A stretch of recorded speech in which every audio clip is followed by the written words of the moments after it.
Hello नमस्कार dear student, स्वागत आप सभी का नीट शास्त्र के इस ऑनलाइन काउंसलिंग प्लेटफॉर्म पर। मेरा नाम है प्रतीक सिंह। आज के इस वीडियो में मैं आपसे बात करूंगा कि काउंसलिंग के क्या क्या कॉमन टर्म्स हैं, इनका मतलब क्या होता है। माइन्यूट डिफरेंस होता है, लेकिन इससे लोग कंफ्यूज होते हैं।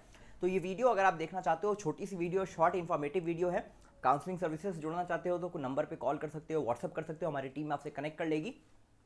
तो क्या क्या होते हैं ये काउंसलिंग टर्म्स। सबसे पहले देखो, आपके लिए आता है सीट मैट्रिक्स। सीट मैट्रिक्स मतलब कोई आपको इसमें सीट मैट्रिक्स में कोई बहुत टेक्निकल चीज़ नहीं है। सीट मैट्रिक्स होता है कि जितनी भी कॉलेजेस हैं ऑल इंडिया कोटा में, उन सारे कॉलेजेस में कितनी सीट्स हैं और उन सीट्स में भी कैटेगरी वाइज डिस्ट्रीब्यूशन क्या है, वो हर एक राउंड से पहले आता है। जैसे अगर हम फर्स्ट राउंड की बात करेंगे तो फर्स्ट राउंड में जितने कॉलेजेस हैं उनमें जितनी भी सीट्स हैं वो टोटल सीट्स आएंगी राउंड वन के लिए। टोटल सीट्स आएंगी, मतलब अगर किसी मेडिकल कॉलेज में 100 सीट्स हैं तो 100 में से 15 सीट्स उसमें दिखाएगा आपको, एमसीसी के पोर्टल पे कॉलेज का नाम रहेगा और 15 सीट्स रहेंगी। अब इन 15 सीट्स में भी कुछ ओबीसी के लिए, ईडब्ल्यूएस के लिए, जनरल के लिए, एससी के लिए, एसटी के लिए, पीडब्ल्यूडी के लिए क्या डिस्ट्रीब्यूशन होगा ये भी आपको शो होगा राउंड वन के लिए। राउंड टू में क्या होगा कि इस राउंड वन की अगर मान लो 15 सीट्स थी इस कॉलेज में, 15 में से जनरल के लिए अगर 7 सीट्स थी, ठीक है, ओबीसी के लिए मान लो आप 3 सीट्स थी, ठीक है, ईडब्ल्यूएस के लिए आपके लिए 2 सीट्स थी। इस तरह से अगर डिस्ट्रीब्यूशन है 15 सीट्स का, ठीक है। तो अब इन 15 सीट्स में से अगर मान लो जनरल के लिए 7 सीट्स थी, जनरल के लिए इन 7 सीट्स में से अगर 4 सीट्स भर गई तो राउंड टू का जो सीट मैट्रिक्स होगा, राउंड टू की सीट मैट्रिक्स में आपको बची हुई सीट्स को शो करता है और ये हर राउंड के पहले एमसीसी की वेबसाइट पे अपलोड हो जाता है डाटा। तो सीट मैट्रिक्स जो है ये आपको बताता है हर राउंड के पहले कि कितनी सीट्स वेकेंट हैं, ठीक है। ये इतना सिंप्लीफाइड वे में फॉर होता नहीं है, ये कॉलेज वाइज होता है और मतलब पूरी एक लिस्ट आती है। अब उसमें से फिर डाटा सेग्रीगेट करके जितने भी काउंसलर्स होते हैं, जैसे हमारी टीम होती है, तो पूरे उस लिस्ट में से सिर्फ अलॉटमेंट होता है। अब उस अलॉटमेंट में से हर एक कॉलेज को सेपरेट करके इस लिस्ट को बाद में हम फाइनलाइज करते हैं अपनी तरफ से। एमसीसी इतनी मेहनत करके नहीं देता है। अब बात कर लें, दूसरा एक बहुत ही कॉमन टर्म होता है चॉइस फिलिंग और उसके साथ आता है चॉइस लॉकिंग। इसमें बच्चों को बहुत कन्फ्यूजन होता है, ध्यान से समझेंगे।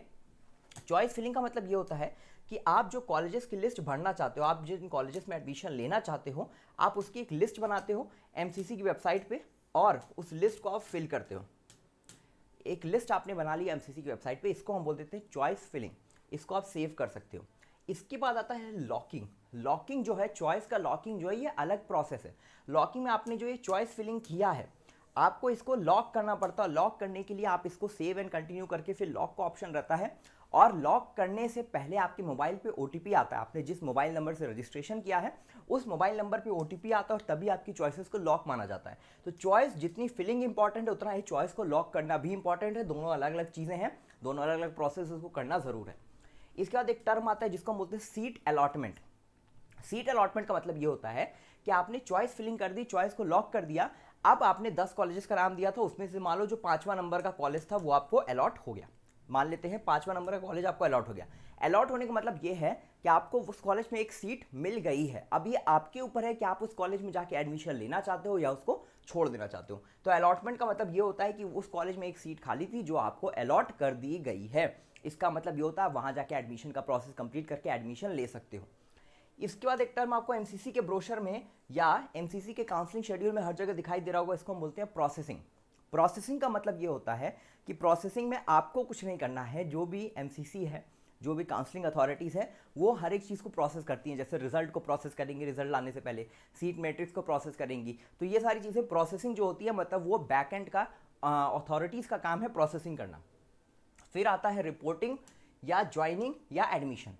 रिपोर्ट करने का मतलब ये नहीं कि आप वहाँ जाओगे मैंने रिपोर्ट कर दिया। अगर आप रिपोर्ट करने जा रहे हो, किसी कॉलेज में ज्वाइन करने जा रहे हो, तो आपको वहाँ पे जाके कंप्लीट एडमिशन लेना पड़ेगा। आपके पास सारे के सारे डॉक्यूमेंट्स होने चाहिए। नीट का एडमिट कार्ड, नीट का रिजल्ट कार्ड, क्लास 10th का रिजल्ट, 12th का रिजल्ट, आपके पास character certificate, TC certificate, migration हो गया, ठीक है। इसके अलावा आपके पास होना चाहिए गैप सर्टिफिकेट। हर एक डॉक्यूमेंट आपके पास होना चाहिए अगर आप रिपोर्ट करने के लिए, ज्वाइन करने के लिए जा रहे हो, मतलब आप वहाँ पे एडमिशन लेके जा रहे हो और फीस भी लेके जानी पड़ेगी, ठीक है। इसके बाद फिर आता है वेरिफिकेशन। वेरिफिकेशन क्या होता है, जब आपने एडमिशन ले लिया तो आपने सारे जो डॉक्यूमेंट्स वगैरह दिए हैं ये सारे वेरीफाई होते हैं। इसमें 1-2 दिन का टाइम लगता है और वेरीफाई होने के बाद आपकी एडमिशन प्रोसेस जो है वो कंप्लीट हो जाती है, कॉलेज में कंप्लीट हो जाती है। बाद में एक बार फिर से उसको वेरीफाई कर लिया जाता है ताकि एमसीसी को बताया जा सके कि इतनी सीट्स फिल हो गई हैं, इतनी सीट्स बाकी रह गई हैं। लास्ट में आता है एक टर्म अपग्रेडेशन, सबसे मोस्ट इंपॉर्टेंट, सबसे मोस्ट कंफ्यूजिंग। अपग्रेडेशन का मतलब ये होता है कि आपने काउंसलिंग करवाई, राउंड 1 में आपने सीट चॉइस फिलिंग कर दी, आपको एक कॉलेज अलॉट हो गया। कॉलेज अलॉट होने के बाद, ध्यान से सुनना, कॉलेज अलॉट होने के बाद आपके पास दो ऑप्शन रहते हैं, या तो आप उस कॉलेज को ज्वाइन कर लो या आप उस कॉलेज को छोड़ दो।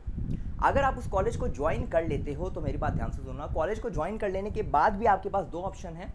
या तो आपने कॉलेज को ज्वाइन किया, कॉलेज को ज्वाइन किया तो आपके पास दो ऑप्शन आ गए, या तो आप उसको वहाँ पे अपनी काउंसलिंग को क्लोज कर दो, मतलब हम अपने कॉलेज से सेटिस्फाइड हैं, हम यहाँ पे अपनी काउंसलिंग बंद करना चाहते हैं। या आपके पास ऑप्शन रहता है आप दूसरे राउंड में अपीयर करो और अपग्रेडेशन के लिए जाओ। अपग्रेडेशन के लिए मतलब हम फिर से चॉइस फिलिंग करेंगे अगले राउंड में, और अगले राउंड में चॉइस फिलिंग करके अगर हमें अच्छा कॉलेज मिलेगा तो हम उसमें चले जाएंगे और हमारी पुरानी सीट वहाँ से चली जाएगी और नए कॉलेज में अपने आप शिफ्ट कर दी जाएगी, हमें नए कॉलेज का सीट अलॉट हो जाएगा, पुरानी सीट हमारी चली जाएगी।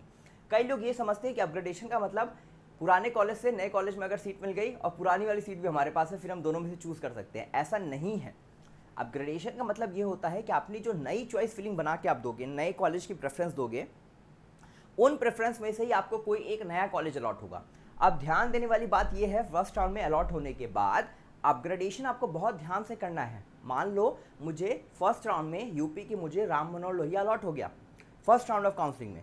सेकेंड राउंड के लिए मैंने मतलब अपग्रेडेशन के लिए मैं गया, मैंने राम मनोहर लोहिया ज्वाइन कर लिया, मैं अपग्रेडेशन के लिए चला गया।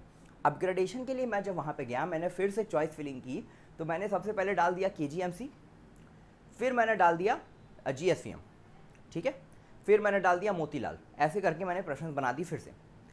तो इस बात को ध्यान रखो, अगर मेरा को फर्स्ट राउंड में राम मनोहर लोहिया मिल गया था, सेकेंड राउंड में मैंने फिर से चॉइस फिलिंग की, अगर KGMC की कोई सीट खाली होगी तो मुझे KGMC अलॉट हो जाएगी, KGMC की कोई सीट नहीं खाली होगी तो मुझे GSVM अलॉट हो जाएगा, या चांसेस है मोतीलाल अलॉट हो जाए, नीचे के कॉलेजेस अलॉट हो जाए।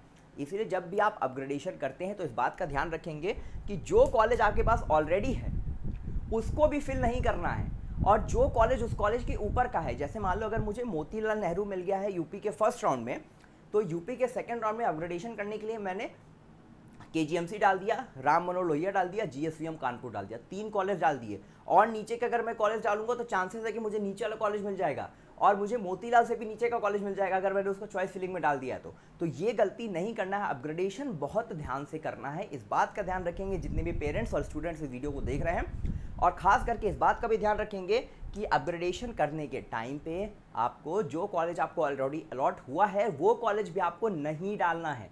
मैं फिर से बोल रहा हूँ, जो कॉलेज आपको अलॉट हुआ है वो कॉलेज आपको चॉइस फिलिंग में दोबारा से नहीं डालना है। तो इतनी इन्फॉर्मेशन है काउंसलिंग के टर्म्स से रिलेटेड। आई होप आपको सारी चीज़ें समझ में आई होंगी। और काउंसलिंग अगर आप हमसे करवाना चाहते हो, हमारी टीम से जुड़ना चाहते हो, हमारे एक्सपर्ट से जुड़ना चाहते हो, मुझसे जुड़ना चाहते हो, तो स्क्रीन पे जो नंबर दिख रहा है उस पर कॉल करिए, व्हाट्सएप करिए, हमारी टीम आपको रिवर्ट बैक करेगी और आप काउंसलिंग को जो है वो एक्सपर्ट्स के द्वारा बेटर तरीके से करवा सकते हो। इसके अलावा हमारा नीट शास्त्र का ऐप भी है, नीट शास्त्र का ऐप है जो आपको प्ले स्टोर पे या डिस्क्रिप्शन में लिंक है वहाँ से मिल जाएगा। ऐप पे सारा का सारा डेटा फ्री में पड़ा हुआ है, सारा डेटा आप देख सकते हो, एक्सेस कर सकते हो। एक लास्ट बात और है, वीडियोस पे हम बहुत ज़्यादा मेहनत करते हैं, हम कभी भी फॉल्स इन्फॉर्मेशन या फेक इन्फॉर्मेशन प्रोपेगेट नहीं करते हैं। जो भी हम इन्फॉर्मेशन प्रोवाइड करते हैं हमारे चैनल पे बिल्कुल ऑथेंटिक होती है। तो चैनल को प्लीज़ सब्सक्राइब करें, वीडियोस को शेयर करें, वीडियो अच्छी लगती है तो वीडियो को लाइक करें, कमेंट्स करें, हमें इस बहुत अच्छा लगता है। मेरा नाम है Pratik Singh. I thank you so much for watching and all the best for your NEET counselling.